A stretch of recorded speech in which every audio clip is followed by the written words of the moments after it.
అబ్బో ఇక్కడ కేజీ చీరలు కొంటే అర కేజీ చీరలు ఫ్రీ అంట. మంగళ్య షాపింగ్ మాల్, కేజీల్లో సేల్, టన్నుల్లో ఆనందం. మాజీ సీఎం కేసీఆర్, మాజీ మంత్రి హరీష్ రావు చేసిన సంతకాలే తెలంగాణ నీటి హక్కులకు మరణ శాసనంగా మారాయన్నారు సీఎం రేవంత్ రెడ్డి. గోదావరి, బనకచెర్లపై ప్రభుత్వం పవర్ పాయింట్ ప్రెజెంటేషన్ ఇచ్చింది. ఈ సందర్భంగా రాష్ట్ర జలాల విషయంలో ఏమాత్రం రాజీ పడే ప్రసక్తే లేదన్నారు సీఎం రేవంత్. అనంతరం బీఆర్ఎస్ తీరుపై తీవ్ర స్థాయిలో విమర్శలు గుప్పించారు. ఇవన్నీ నదుల అనుసంధానం లాగా రివర్ ఇంటర్లింకేజ్ లాగా ఇదంతా పొలిటికల్ ఇంటర్లింకేజ్ ఉన్నది. అందుకోసమని ఇది మన తెలంగాణలో కడుతున్న ప్రాజెక్టులు కానీ తెలంగాణకు కేటాయించిన నీళ్లను పక్కాగా లెక్కలు రాసి మన కేటాయింపులు జరిగినప్పుడే ఈ సమస్యకు పరిష్కారము. ఇది ఒక రోజు, ఒక నెల, ఒక సంవత్సరంలోనూ తేలే వివాదం కాదు.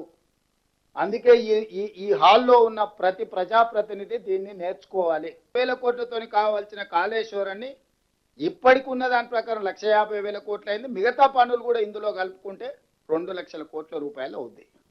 ఇందులో 1,00,000 కోట్ల రూపాయలు ఖర్చు పెట్టింది. 1,00,000 కోట్ల రూపాయలు ఖర్చు అయిన ప్రాజెక్టుకు వారు ఇచ్చిన నీళ్ళు ఎన్ని అంటే 50,000 ఎకరాలకు హైయెస్ట్. ఇప్పటి వరకు ఆయన ఎత్తిపోసింది మొత్తము 168 టీఎంసీలు అయితే, వర్షాలు వరదలు వస్తే 118 ఎత్తి మేడిగడ్డ నుంచి ఎత్తి అన్నారంలో వచ్చిండు, అన్నారం నుంచి ఎత్తి సుందిళ్ళలో వచ్చిండు, సుందిళ్ళ నుంచి ఎత్తి మిడ్మానేరులో వచ్చిండు. ఈ నీళ్లు పైకి వచ్చే లోపల పైన వర్షం వచ్చింది, అవి నిండా ఎక్కువైపోయి దాన్ని ఆపలేక గేట్లు తెరిచి మళ్ళీ అన్ని కలిపి సముద్రంలోకి వదిలేదు.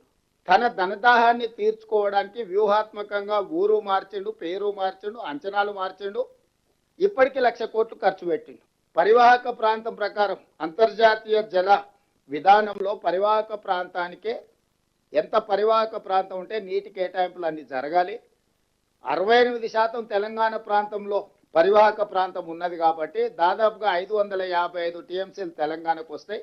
మిగిలిన వాటిని మాత్రమే ఆంధ్రప్రదేశ్కి ఇవ్వాలని ఒక చర్చ తీసుకొచ్చి దాని ప్రకారం దీన్ని ఫైనల్ చేయాలని river management board Krishna tribunal ముందు కూడా మనం ఆర్గ్యుమెంట్స్ వినిపించడానికి అన్ని రకాలుగా ఏర్పాట్లు చేసినాం. అయినా చంద్రశేఖరరావు గారు, హరీష్ రావు గారు 2015లో సంతకం పెట్టిందే కాకుండా 2020లో కూడా మళ్ళీ ఇన్ని వివాదాలు జరిగినా మళ్ళీ రీకన్ఫర్మేషన్ చేశారు. మీటింగ్కి వెళ్ళి మా ప్రాంతానికి మొత్తం మా స్థిరీకరించిన ఆయకట్టుకు నీళ్లు వాడుకున్నాకనే మిగులుతూనే తెలంగాణ తీసుకోవాలని ఒక వాదన తీసుకొచ్చి ఏ రోజు కూడా మన కేటాయింపుల విషయంలో స్పష్టమైన ఆదేశాలు తీసుకోవడానికి అభ్యంతరం పెడితే అండర్ కన్స్ట్రక్షన్లో ఉన్న ప్రాజెక్టులు పూర్తి చేసి ఉంటే మన సమస్యకు పరిష్కారం దొరికి ఉండేది.